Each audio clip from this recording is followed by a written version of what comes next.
I've been caught, but I'm keeping on check. And I've been torn, but I'm keeping on check. And I've been broken. Good afternoon, good evening. This is Dov Tuzman, and you're back on equal footing. Out of studio tonight, taking this call from the shores of Lake Ontario, the northern shore, Burlington, Canada. Nice actually to be out of the studio this time of year, and especially nice with these late sunsets to enjoy the season. You know, the last few weeks, in the spirit of the days of Av, these days of mourning and grieving of tragedies in the past with the Jewish people, and then culminating with Tisha B'Av, we've had a lot of heavy shows recently. We've had shows that have been about the common mourning that we experience, the joining together in sorrow at times, and frankly about pain as a spiritual teacher. Last week was a show about that. Do we need to kind of break down to break through? We wanted to kind of step through the looking glass this week and address the more the joyous side of the spiritual path, but as always on this show, casting a critical glance at received wisdom. The topic tonight is the concept of Shepping Nachas. It's interestingly a very Jewish concept. Many of our listeners don't need an introduction to the concept of Shepping Nachas, but we'll do so anyway for our secular listeners, our non-Jewish listeners. We're going to get into the etymology of the words, but it's literally to harvest joy or to harvest pride from the achievements and experiences of others, not of ourselves. Some would call this altruistic joy. It's the opposite of the word Schadenfreude, which is a word incorporated into the English language coming from the German that literally Schaden means damage or sorrow or pain, and Freud is joy in German. So Schadenfreude is the joy, unfortunately, that we often experience from the pain of others, from the misfortune of others. But isn't it interesting that in the English language, in fact, none of the Western languages, the Latinate or the Anglo-Saxon or the Germanic tongues, have a word that's the opposite of Schadenfreude, when we in fact feel joy by the joy of others. It's like vicarious joy. Well, not only do we have that word in Yiddish, and we'll talk about the Hebrew that it comes from as well, but it's a core Jewish value to reap joy from the joy of others. But a concept, the Shepping Nachas, it's often distorted. It's often misconceived, and we'll get into that as well. I'm pleased to introduce one of my companions for tonight's program, the other being our executive producer, Leah Mazniku, a psychotherapist, relationship therapist. I've asked her once again, as we've been getting accustomed to, having her step out of the studio and onto the mic as well, so she'll join us looking at this from a psychotherapeutic perspective. But our main guest tonight is a wonderful Rabbi Joseph Isaac Korf. And if you've been listening to this program for a while, he may not even really need an introduction. He's such a no-nonsense, matter-of-fact, down-to-earth Jewish educator and teacher. Based in South Florida, he's a graduate of the Rabbinical College of Greater Miami, also the Central Lubavitch Yeshiva in New York. He's a rabbi in Hollywood, Florida, with his congregation there. He leads its community as the Chabad emissary, and he's also a member of Florida Friends of Lubavitch for over 2.5 decades. And apropos to tonight's program on Shepping Nachas, in his bio, he often has us say that being a father and a grandfather is the thing he's most proud of in life, and also always striving to get better. And I bet you, Rabbi Korf, that a big part of being a grandfather and a father for you is Shepping Nachas. Because from kinder, the Shepping Nachas from our children is often where we most commonly hear about this concept as Jews. I remember very well in blessed memory, my grandparents, my mother's parents would use that they spoke Yiddish as their first language, and they would very often say they were Shepping Nachas from me. They were Shepping Nachas when I got into Harvard. They were Shepping Nachas when I got my first job at Goldman Sachs. They were Shepping Nachas from these outer world achievements. Interestingly, Rabbi, and you and I talked about this in advance of the program, I didn't hear so much from my grandparents that they were Shepping Nachas if I was, becoming more religious, or they were Shepping Nachas if I was seeing my therapist and making a breakthrough around, my spirit, my psychotherapeutic path, my mental health, whatever. It seemed to me that they were always Shepping Nachas from the outer achievements. And I guess that's my first question to you, Rabbi, before we get into the biblical and the Talmudic basis. What is it really? What's the real Jewish value of Shepping Nachas? And I wanted to mention that you really sort of hit the nail on the head originally a while back when you said altruistic pleasure or altruistic joy. And in many ways, that's really what it's all about. And the opposite of that would be more than just simply, rejoicing over the pain and suffering of others that you are happy about. It's more the Hebrew words that you would use for the opposite of Shepping Nachas, or in Hebrew, Nachat Ruach, is Agmat Nefesh. Agmat Nefesh would mean more a sadness of the person, of the soul, a depression of the soul that you get from bad things happening to members of your family or to your friends. So this would be the general two opposites or two sides of the coin here. And insofar as what I can say is, I think, you sort of hit a little bit the nail on the head again when you talked about the nachas that your parents were having from you.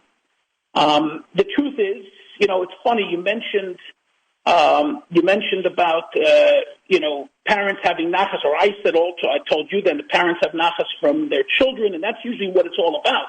That's your legacy. That's everything that you're going to leave behind. You're not taking your money with you to heaven, and you're not taking anything else with you to heaven. You're not even going to take your children or grandchildren to heaven with you, God forbid. But you can leave something behind, and that is your children and your grandchildren, or your spiritual children and grandchildren as well. But in this instance, I also wanted to mention, it's very funny, ironic, that normally we attribute nachas to parents and grandparents, like your parents had for you, that they had from you, not for you, but from you. It's funny that in today's day and age, it's usually the other way around by many, many Jews, where you find a completely secular Jew who will have paintings or pictures of his great-grandfather who was a Rav or a Chassid or a scholar in some Polish or Hungarian backwater town with the full rabbinical garb, and he hangs that up on his wall, and he has so much nachas, and he'll tell you, and he'll brim with joy from the nachas that he has, that he came from such distinction. And yet he doesn't live anywhere close to what his great-grandfather lived like, but yet he still has nachas. And I would say that nachas... Sorry for the interruption.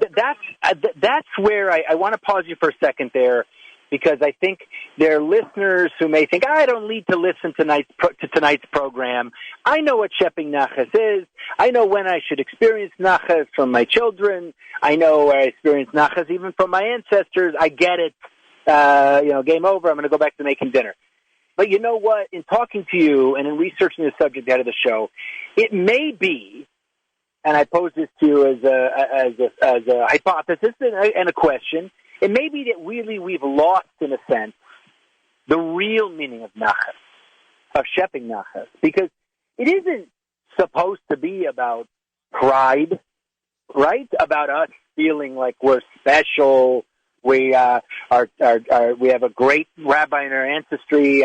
Our children, a child became a doctor. He's wealthy, etc. Those are good things, but that doesn't. It feels like that's ego based. And it was interesting.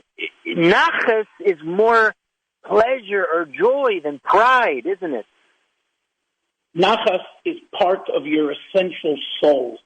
It is something that you feel intrinsically, usually because it's a relative, and usually even more so a child or a grandchild. And there is no greater connection to your soul than your children and your grandchildren. But it can be felt as well for any person or any friend, Jew or non-Jew alike, because you have a soul connection, as it were. And that's the real meaning of nachas. When you have nachas because my child's a lawyer, or because my child's a doctor, or because he's an accountant or whatever, or a multi-billionaire, some kind of big, company, investment company, those are all, while you do definitely have pride from your child who's like that, and I've heard many like that, nevertheless, that's more a sense of pride. And that nachas is the pride that they made it. And in some ways, that's what a parent wants. A parent wants to see a child making it. He doesn't have to worry about him anymore. And when he leaves this world, he knows his child is okay, or his friend is okay. But is that the real essential or intrinsic meaning of nachas? No. Nachas really means, based on what the way the Torah tells us nachas, and where we see it for the first time, is that when the Torah talks about, for example, the sacrifices that were brought in the temple, it always uses the word, generally uses the word, the reach nichoach laHashem, that this was a pleasing odor to God. And our sages asked a simple question. God needs you to sacrifice animals for him to feel pleased? As a matter of fact, you were talking about the mourning that you talked about in previous weeks, and about Tisha B'Av and the mourning of the destruction of the temple. God tells us through Isaiah that we read on the Shabbos before Tisha B'Av, God says, I don't need your cows, your oxen, or your sheep. Don't do me any favors. Don't bring me any sacrifice. Don't even trample on my courtyard, says God. Because if you're going to do it in a way that doesn't mean anything for me, that doesn't, and you live your life completely opposite of the way I want you to behave, then that your stupid sacrifices are just stupid. They don't mean anything to me. I'm not getting any nachas from it. Right. And so God knows, of course, we have you can have lots of examples of someone achieving in the outside world by measure of wealth or distinction or status, but we're talking where about, but I'm talking about, they're not living a righteous life, and so it's not even righteous. I'm not talking so much about righteousness. I'm talking about what a parent wants his child to grow up to be. And in God, who is the parent of all parents and who's our Father in heaven, to him, when he says, Reach nichoach laHashem, say our sages, it means he's saying, Nachas ruach l'sfonai she'amarti v'naseh ritzoni. It is a great pleasure and a great, like you used the word before, harvest of joy for me that I said and you did. In other words, for a parent to know that when he teaches his child's going to live an ethical and good and as much as possible a righteous lifestyle, even though he does many other things. That's the Rabbi, real we're going to need to take our first break. One of the I want to get into after the break. I'd like you to give us a very brief primer on where the concept of Shepping Nachas actually comes from biblically. But then I want to get into a broader view, because we've talked about the neshamot, like this group, the family, the group of souls that we travel with, say, and the fact that, of course, it's like part of yourself, so you're feeling the joy from your children or your grandchildren, your ancestors.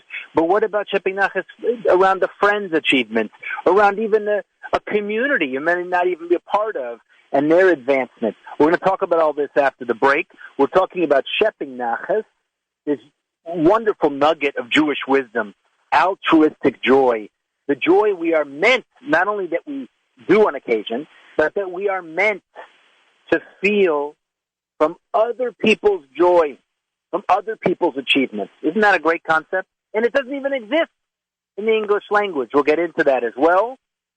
You're on equal footing with Rabbi Joseph Isaac Korf. Our wonderful producer, Leah Maznik, who's a psychotherapist, is also going to join us after the break. The number to call, and please be patient, because as I said in the intro, we're not in studio tonight. I'm in Canada. Rabbi is in Florida. So if you call in, please let it ring. Please let our wonderful engineer, Dimitri, pick you up or put you on hold. Let us know you're there. The number to call, 718, we're live, 718-303-9090. That's 718-303-9090. And if you want to text in or WhatsApp in a question or comment to Rabbi Joseph Isaac Kor, for myself or Leah, you could do so. Don't call this number. This is just for SMS or WhatsApp. The number is 917-428-4062.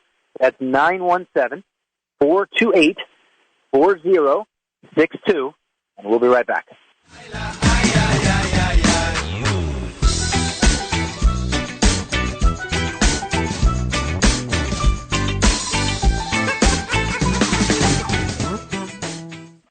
So one of our great sponsors over time is Mechanical Art Capital. Thank you to Mechanical Art Capital for supporting this program for years. Mechanical Art Capital is a financing program for watch dealers and watch owners. If you have a timepiece collection or you're in the jewelry business, you can get overnight financing against your inventory. Yeah, overnight. No credit check needed, no bureaucratic bank process, and you're not getting a loan. The repo structure, this buyback structure that Mechanical Art Capital uses, is halachically sound, and it also allows you to get money easily on your inventory, and then you have a right to buy back that inventory in a reasonable period of time. It's reasonable cost as well, the cost of capital, basically like having a credit card, you can get a much bigger chunk of capital. How do you do it? Easiest way is on your smartphone, your Android device, or your iPhone. Go to the App Store and put in these 3 words, Mechanical Art Capital. That's 3 words. You download the app, take you 5 minutes, you upload your photos and videos of the watches. Within hours, you get an appraisal, and then hours after that, maximum a day, you can get your financing up to $500,000. So there's a lot of capital there for you if you're a watch dealer, and of course, lesser amounts if you're a watch collector. You can also go to their website, MechanicalArtCapital.com. Again, download the app, Mechanical Art Capital, on your smartphone, or go to their website, MechanicalArtCapital.com, for their overnight financing program for watch inventory and watch collection. I've been caught, but I'm keeping on check. And I've been told, but I'm keeping... You're on equal footing. Rabbi Korf, everybody know, whether you're Jewish or not Jewish, people have heard of the concept of Schadenfreude, this joy you feel in others' misfortune. And even the best amongst us will sometimes feel that. An annoying coworker who falls off the chair or whatever. Someone that you feel has not been good to others, that has a misfortune come into their lives. When we're feeling it, we know it's wrong, but we feel it often anyway. Therapists tell us that it's one of the kind of a base element, and I mean that in both its basic sense and its not good sense. The base element of human nature is Schadenfreude, this pleasure in others' misfortunes. But in Judaism, we're taught to have the opposite of Schadenfreude, the Shepping Nachas, to reap joy in others' fortune. Now, Rabbi, most people think about it, as you were talking before the break about this, in their own family. Is it really limited to your own family, or can one spiritually, should you feel joy more broadly about people that are not related to you, and even perhaps people, I don't know, at the extreme that are your enemies? So actually, in the Torah does teach us in ethics that it is something that every person has to work for, and as you said, it's very, very difficult. Just as it's difficult not to begrudge somebody or hold a grudge, which is also biblically prohibited, actually. And yet it's one of the hardest things to overcome. And Schadenfreude is as well. And yet the Torah does tell, the Talmud does tell us, B'nefoil oivecha al tismach. I think it's King Solomon, actually, in the fall of your enemy, do not rejoice. In other words, remember that nothing happens without God's divine providence. So whatever happens, you don't deserve the credit, and you shouldn't reap the joy. And on the contrary, he's a human being, and therefore you should not rejoice, because it can always happen to you as well. That's only just a simple rationale. But in general, to rise above your base instincts, you should not rejoice in the fall of your enemy. And in the same way, yes, that Nachas Ruach, or Shepping Nachas, which means in Yiddish, drawing Nachas, taking Nachas from others, is not confined to family. It's usually used in that term because that's the natural way. Naturally, you don't have to work hard to shep Nachas from your own family, let alone your children or your grandchildren. As I said, that the Talmud tells us there are two people who are not jealous of others: a father for his children or his grandchildren, or a teacher, a good teacher, a spiritual teacher for his from his students. They don't have jealousy for that. Everything else you have jealousy for. So usually, Nachas Ruach works well and easily with your own children and your family. But you're right, when it comes to those outside of your own, that's where you have to work on being altruistically joyous for the success of others, no question. Rabbi, when we were preparing for this program, I was surprised to learn, and I'm embarrassing myself, I think, on air by saying this, but that the concept of Shepping Nachas is actually, not only is it Jewish cultural wisdom, but it's a spiritual, it's grounded actually in the Torah and in Talmud. Briefly, where does it come from? Where do we get this mandate spiritually? The first time this is used, and when it's usually used, you always find it in God's nachas, that he sheps, that he draws from his children, especially when they bring the sacrifices in the temple. And there, it's because the whole reason why it's used mostly over there is because karbanot, or sacrifices in Hebrew, karbanot really always, it means differently. It's a different meaning, really. Means keruv, to become close. When you bring a karban, a sacrifice, it's a matter and way to do teshuvah, to repent. As a matter of fact, it says, if you just bring the technical sacrifice without returning with your heart, then the sacrifice means nothing.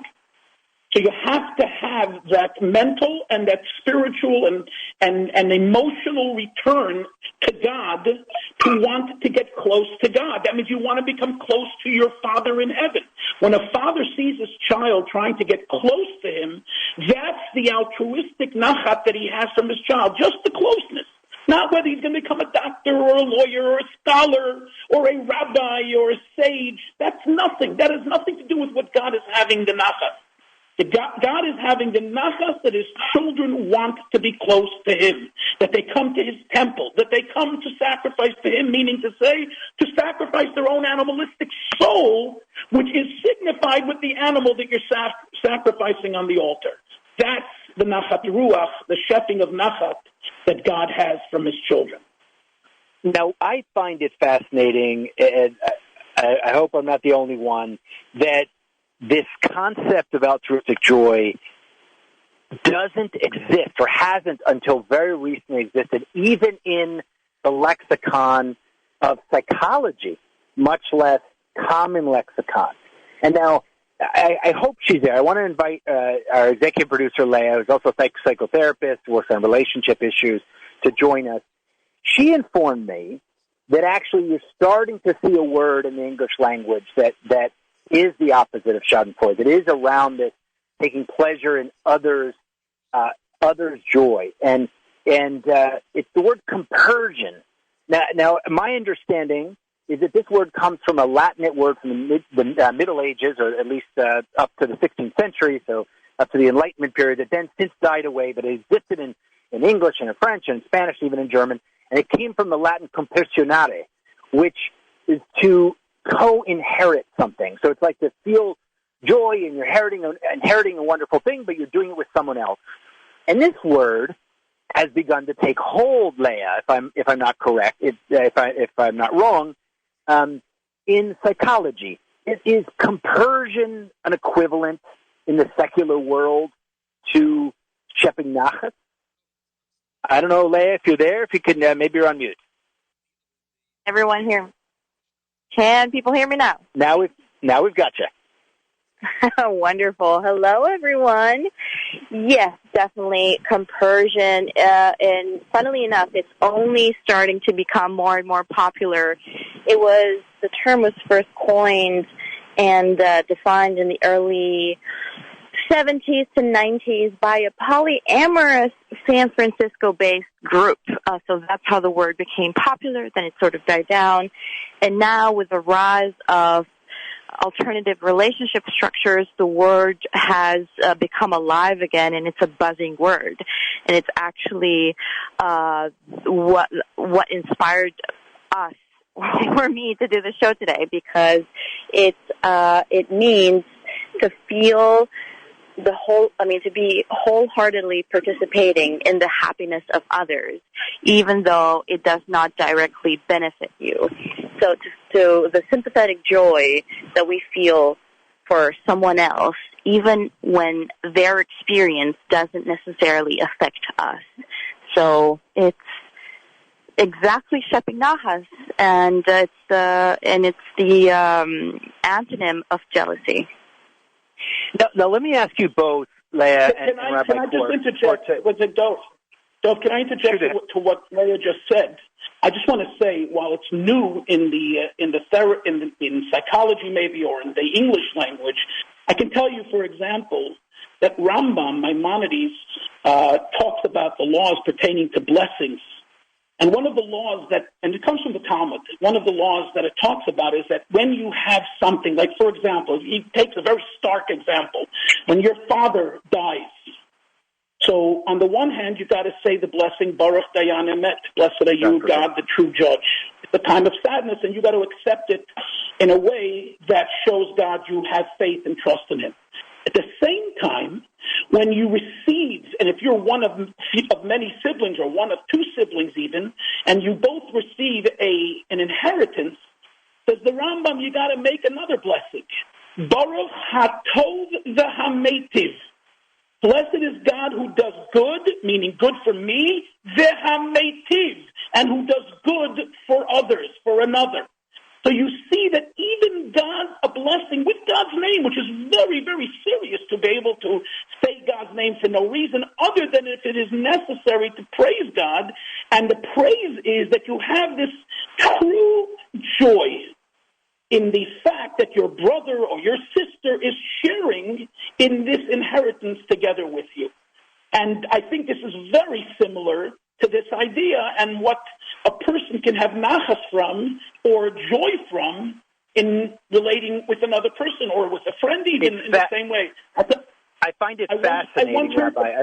I'm so glad you said that, because now after the show, I'm going to need to go down the rabbit hole and try to see if there was some sort of crossover, as there often is, between in that period of time with Maimonides around the secular philosophical dialogue and Jewish wisdom and Jewish philosophy, because both words, or both meanings, perhaps I should say, do have to do with this concept of inheritance, which then connects to ancestry, which connects to the neshamot, to the group of your mishpacha, your group of family souls, in a sense. So it's fascinating stuff. But I do want to bring us back, both you Rabbi, and you, Leah. We may have to cover this after our next break, which we're going to take in a second, but it'll give you a minute to think. It's easy, I think, for listeners to capture that you should feel altruistic joy for the achievements and the health and the joy in the lives of your children, your family, even maybe folks close in your community. I think the tougher question comes when it's further away from you. Is that a spiritual mandate? And the extreme version, which I do want to ask you both, so get prepared, is should you shep nachas from the achievements, from the pleasure, from the joy and wonderful things that happen in the camp of your enemy? And you addressed it, you said, Rabbi, carefully, I realize that you said biblically you should not, rejoice in the fall of your enemy. But should you, in fact, rejoice in the achievements of those that you consider them, this us versus them that unfortunately is polarizing society globally? Should you actually have that joy from the achievements of the them, of the community that's not us? We'll be right back on Equal Footing, talking about Shepping Nachas. Is it truly the opposite of Schadenfreude? We'll be right back. Faro in pajama in the middle of the night.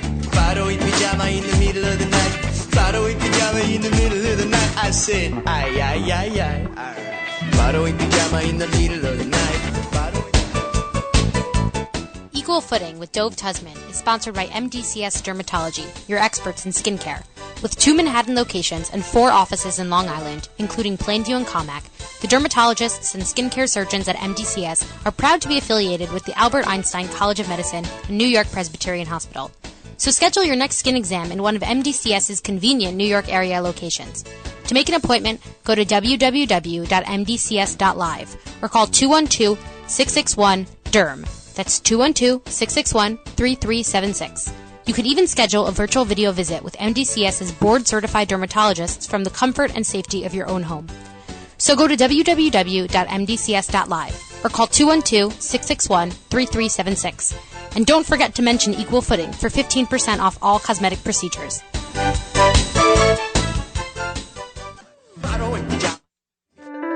I've been caught, but I'm keeping on to. And I've been told.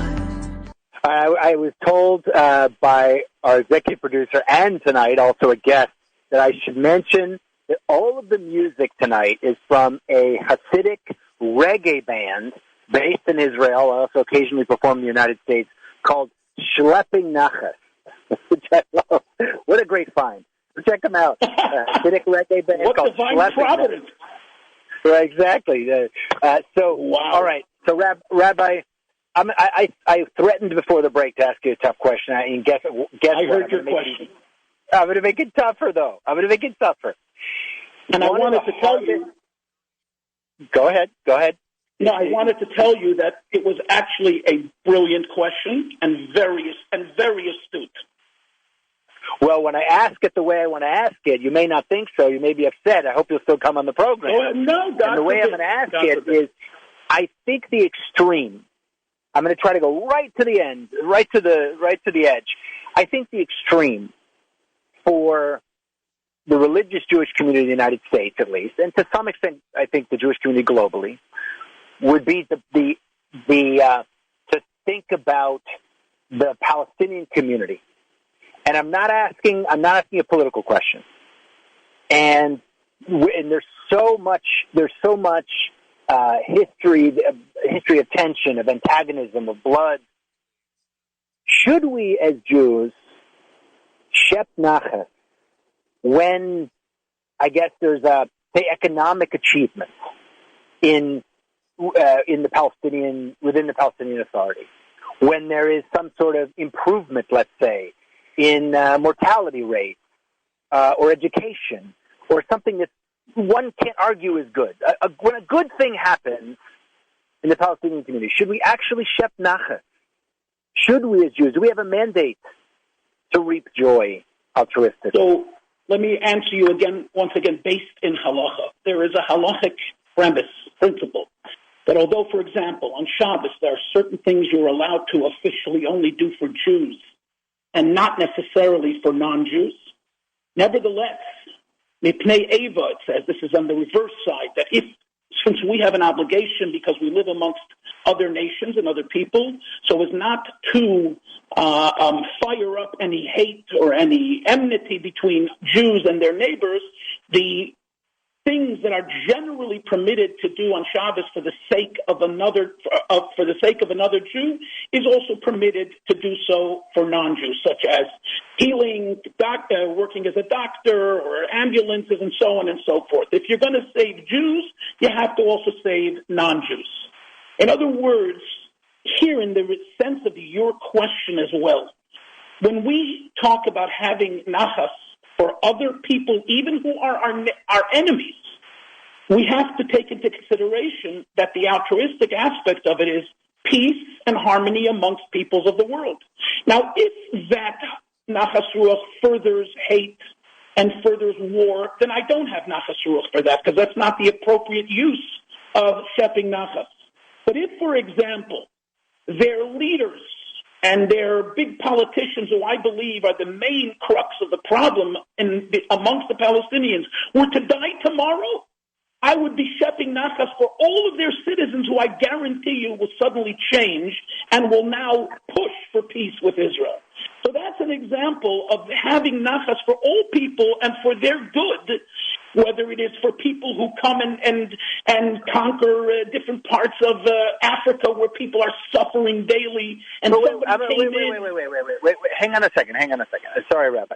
I just want to zero in on this because the way you said that was interesting but different than what I was asking. So you talked about Shepping Nachas, for example, from a politician who's reaping hate, leaving the stage for whatever reason. Use death as an example, or whatever the reason, and elected out of office, whatever. But the question that I have on the table is to you, what about, for example, if you read about, you learn that the Palestinian Authority, there was growth, economic growth that exceeded expectations. There was a major improvement in health care. Should we Shepping Nachas from something happening? I don't know, fair. because if that, again, and I did mention this, if that Nachas pushes war even further, then I don't know if that's the appropriate way to have Nachas, because you don't have Nachas from people who are trying to kill you. I mean, that's not the way you have Nachas from those kind of people. They're not here to foster peace or to foster friendship. So they're not your friends. They are your enemies. Should you be happy when they fall? No. But are you supposed to be happy when they're successful? Not necessarily. If that success is going to be used against you, no, then you don't have to be happy for that.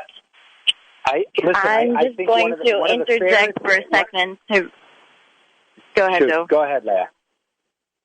I was just going to relate this, the Shepping Nachas / compersion concept in modern psychology, and should you feel compersion about someone you dislike or someone that has done you ill.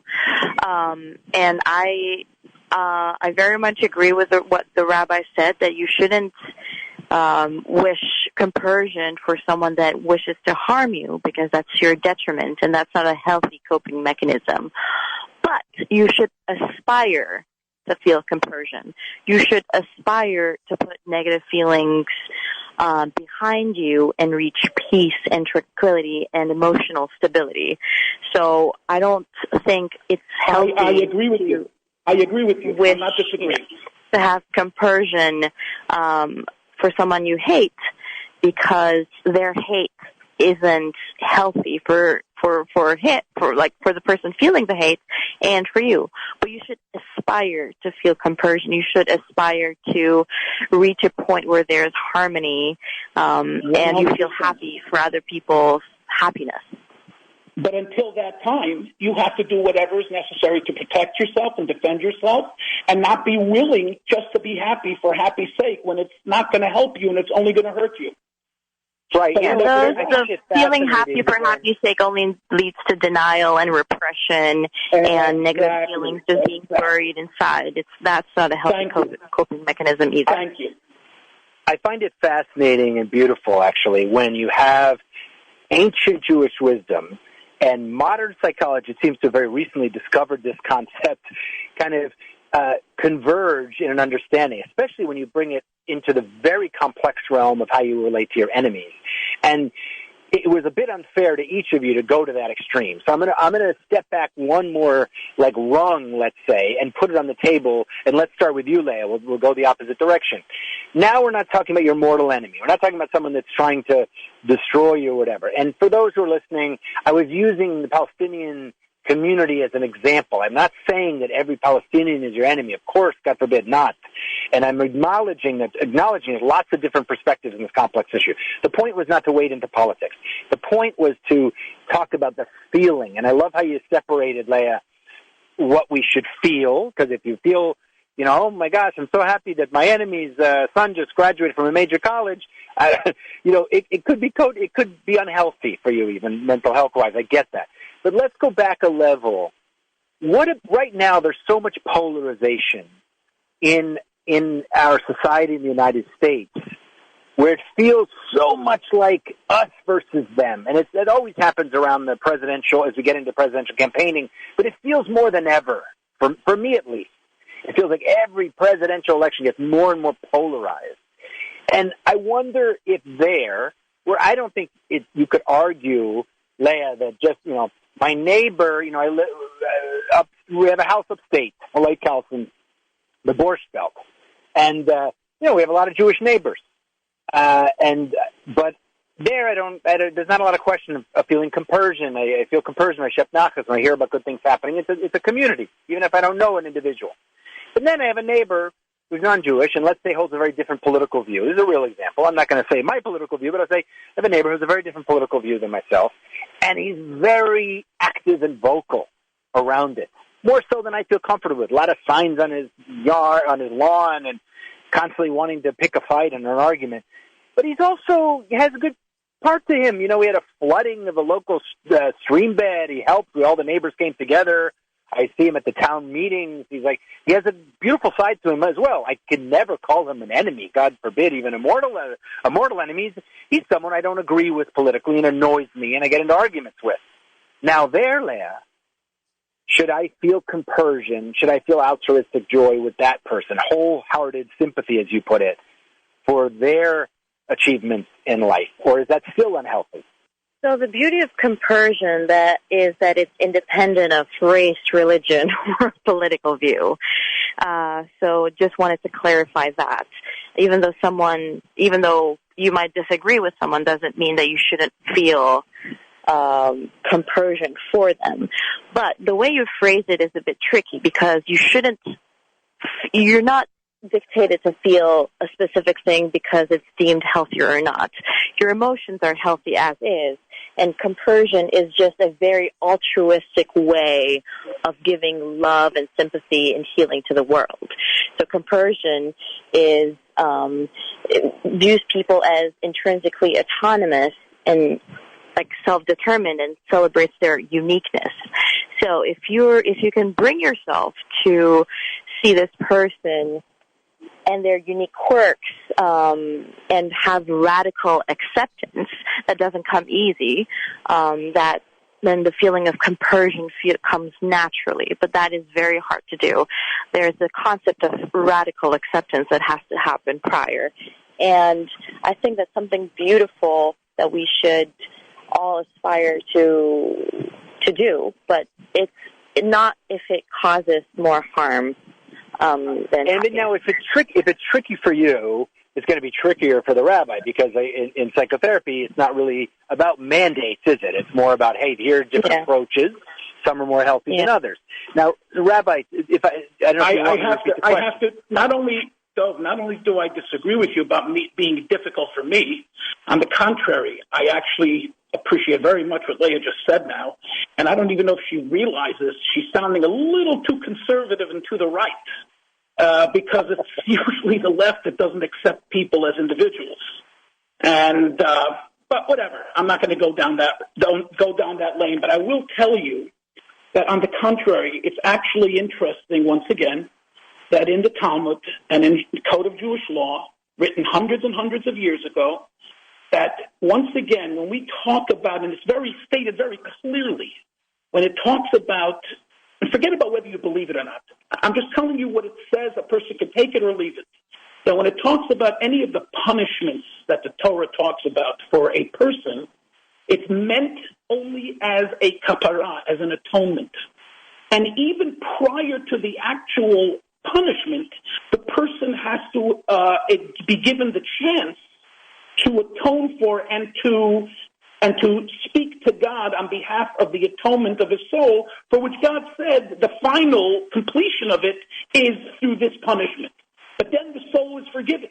So in other words, the Torah, the Talmud exhorts a judge and exhorts a rabbi and exhorts a Jew never to make the hate between a person and another an intrinsic one simply because he's not observant or because he's not good. Chas v'shalom, God forbid.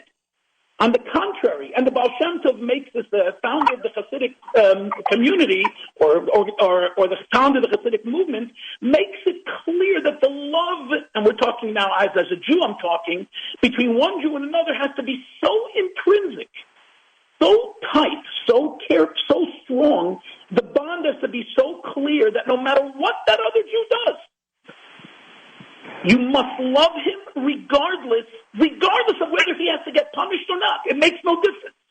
But the love cannot be taken away. So in other words, it can never be a personal thing. It can never be something where you're looking to Schadenfreude another.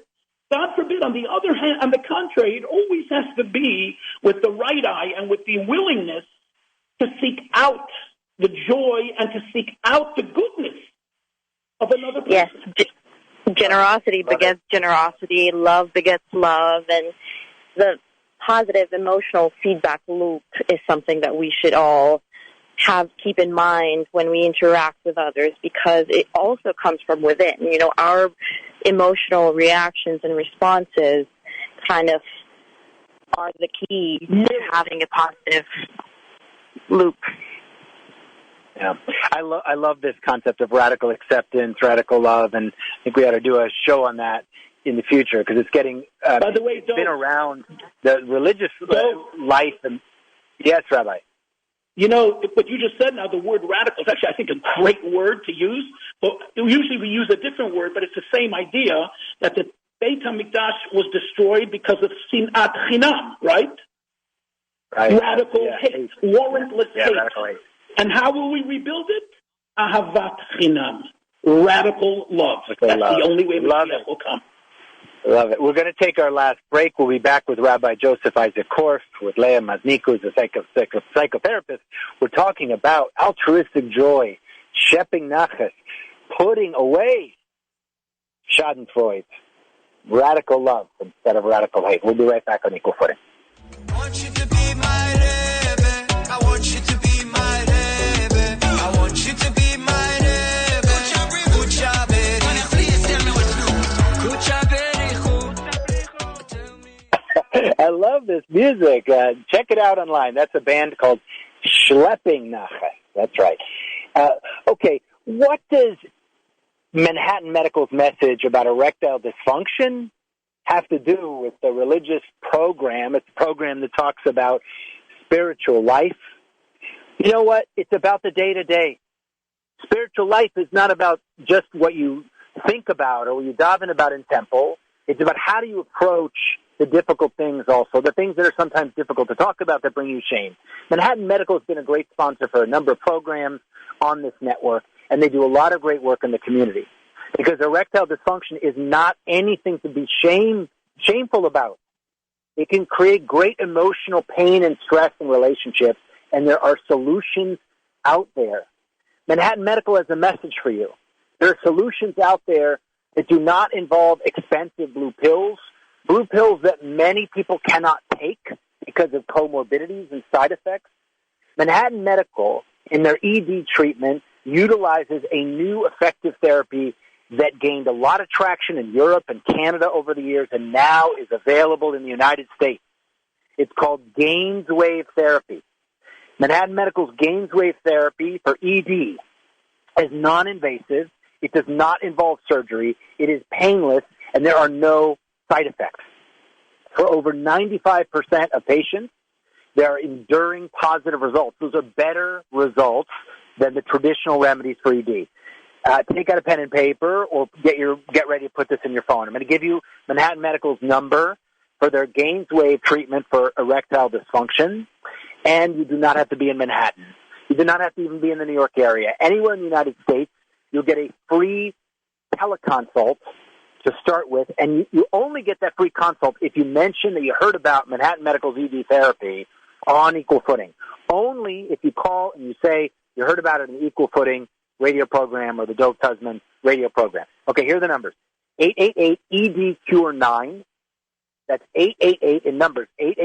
888-332-8739. One more time, these are the numbers from Manhattan Medical's ED treatment line. Enduring results for erectile dysfunction. 888-ED-CURE-9 or 888-332-8739. I've been caught, but I'm keeping on tight. And I've been taught. All right, Rabbi Korf and Leah, I want to get to some questions from listeners, questions and comments, because we're going to come up on the hour. And surprisingly, I don't know if we've gotten calls in the studio because we're out of studio, so I apologize to those who have called in and not gotten on the air.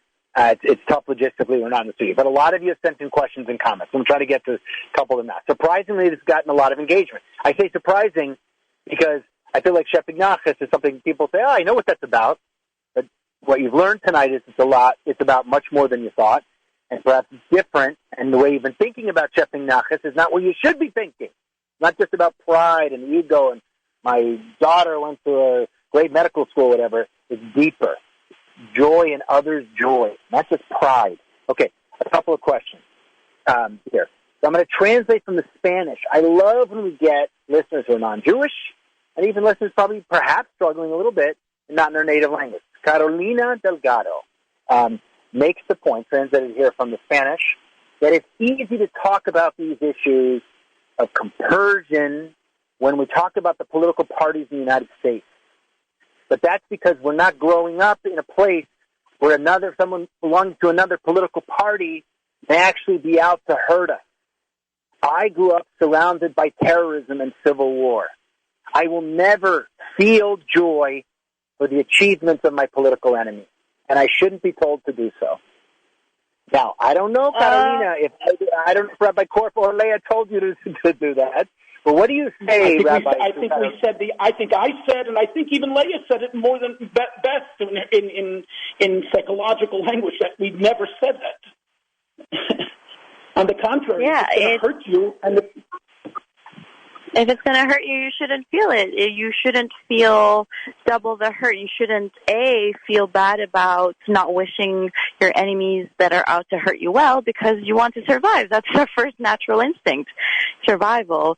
And B, you should aspire to feel compersion under the right circumstances. And if you're living with trauma and PTSD, compersion is down the journey. You have to resolve your emotional issues and well-being to then feel compersion. I hear you guys, and I want to get to our listeners' questions. I don't want to dwell on this, but I would say, how does Carolina overcome that sounds like there is PTSD there, which is understood.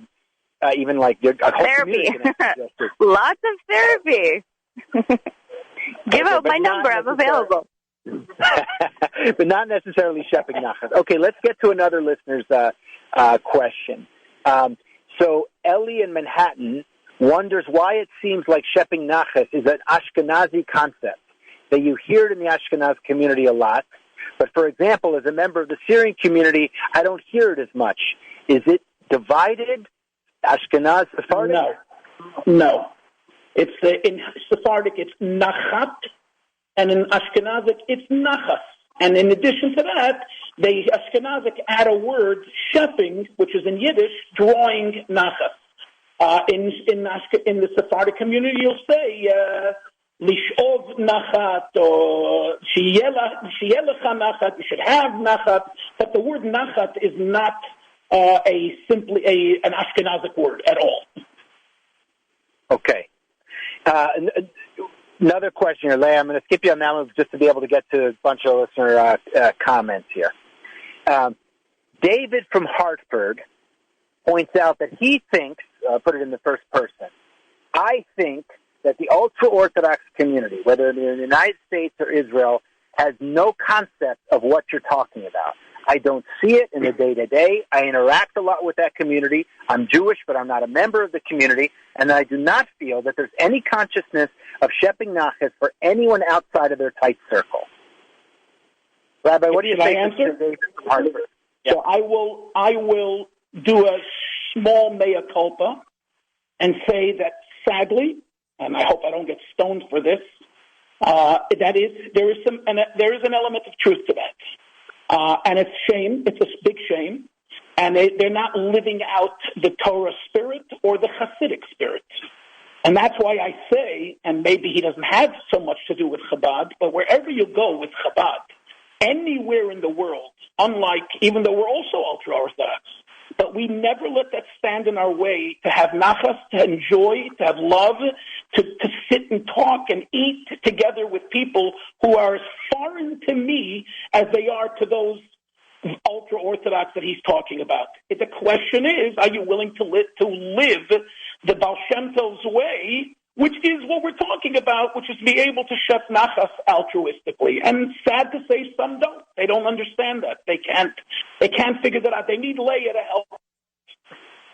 And Rabbi, I really appreciate your candor because it is important. This one of the things we try to do in this program is to be just candid all the time about the things we need to improve, not just patting ourselves in the back as a community. Okay, Leah, this question may be a little bit more oriented to you. I'm not sure if we still have you on the line, but.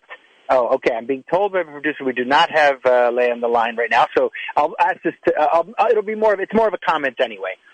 So Chris from Brooklyn says, I am in an alternative relationship structure. I get judged often by people that don't understand it, but I'm polyamorous and it works for me and my wife. The point that I want to make here is not to talk about this subject, but to say that I appreciate that the word compersion came out of our community, which many people do not understand is a community of love and acceptance, and yet now it's being used more broadly. So I'm told Leah dropped off the line. I assume had a telephonic difficulty, but I do think it's fair, Chris. I'll just speak by saying, you know what? Beautiful ideas often come from unexpected places. And just because something comes from a place that some people may not agree with does not mean it's you can't talk about it. We often say in this program, you're not going to turn into a pillar of salt by considering a different point of view. I don't know, Rabbi, how you feel about Christmas time. I don't know if it came from their segment of society or not, this word, but as I said before, this word really in other ways, in Hebrew or whatever, has been already used hundreds and hundreds of years ago in the Jewish philosophy and law. Now, I do not, in the Jewish law and philosophy, it's not used, compersion is not used in the manner that everything is okay and everything is permitted. No, because then the word compersion wouldn't apply. It would mean, because if it's permitted and okay, then okay, there's nothing wrong. It's not easy, it's not hard to accept. Compersion means to accept it even if it's not permitted or if it's not easy. And there is where I maintain is where you have altruistic nachas or altruistic joy. Altruistic joy means, as I just said before to the previous individual, is even if you don't agree with them, and even if you see what they do is wrong, and in our case, biblically wrong, and so on and so forth, does it mean, therefore, that you should not have compersion for them, or that you should not wish them well in general? Yes, you could. But at the same time, do not fool yourself or kid yourself into thinking that nachat means that you accept the lifestyle. That doesn't mean at all that's not at all what it Rabbi, means. Yes. We make that distinction many, many times on air. But just because you don't accept something doesn't mean that you don't feel happy for other people being happy. Correct. And I just want to applaud that listener. And yes, the term compersion has been getting more and more awareness. And irrespective of your accepting of other people's, not necessarily you, Rabbi, just in general, I wasn't making this personal, the joy you get from other people experiencing joy, that's an altruistic expression of love, and it's an essential commandment of Judaism as well. All right, we could talk about this a lot longer. I'm glad you were able to get back on the air. Okay, so Rabbi Joseph Isaac-Kor, thank you so much for joining us, talking about Shepping Nachas. We'll catch you next week. Blessings. And thank you, Leah, as well. Thank you. Happiness hit her like a train on a track,